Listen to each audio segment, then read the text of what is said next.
ইন্ডাস্ট্রিতে, পেইন্ট শপে, প্রিন্টিং ইন্ডাস্ট্রিতে যখন লাইট সিলেক্ট করবেন, অথবা এই বিভিন্ন শপে, হসপিটালে, হোম, হোটেল, রেস্টুরেন্ট, এসব জায়গায় যখন লাইট সিলেক্ট করবেন,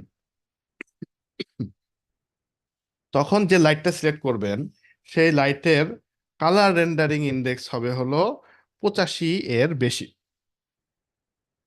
ঠিক আছে? তাহলে আপনার যদি এখন লাইট সিলেক্ট করতেছেন, লাইটের বিওকিউ তৈরি করতেছেন, অ্যাড দিস ডাটা।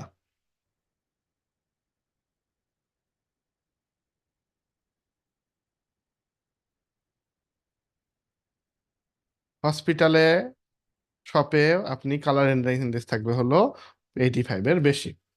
পাশাপাশি হসপিটালে যে লাইট লাগাবে সেটা হবে ইন্টারমিডিয়েট। ইন্টারমিডিয়েট মানে কি? এই দেখেন আবার, 3300 থেকে 5300, এটা হলো ইন্টারমিডিয়েট।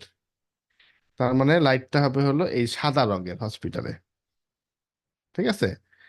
আবার এই বাসা বাড়িতে, হোটেল, রেস্টুরেন্টে আপনি ওয়ার্ম কালারের লাইট লাগাবেন, কালার ইন্ডেক্স 3300 এর নিচে, কেলভিনের নিচে।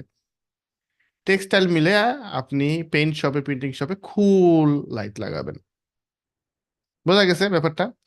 আবার এই বাসা বাড়ি বাদ দিয়ে যে office, school, department store, fine industrial work, এখানে 70 থেকে 85 কালার ইন্ডেক্স থাকবে, লাইট লাগাবেন হলো ইন্টারমিডিয়েট কালারের। এরপরে যেসব জায়গায় হলো আর্কিটেক্ট ভাইয়েরা একটু আলোর ঘন ঘটা ক্রিয়েট করতে চায়, তারা হলো এই 40 থেকে 70 রেন্ডারিং ইন্ডেক্সের লাইট লাগাইতে পারেন।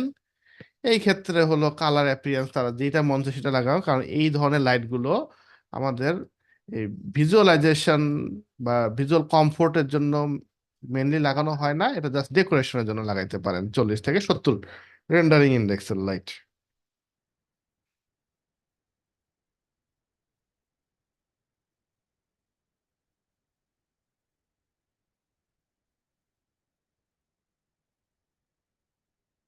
ঠিক আছে? এখান থেকে কোনো প্রশ্ন আছে কিনা? আপনারা একবার চুপচাপ থাকলে কেমন হবে? বুঝতেছেন না, বুঝতেছেন না, আমি এটা বুঝতেছি না। প্রশ্ন না থাকলে কিন্তু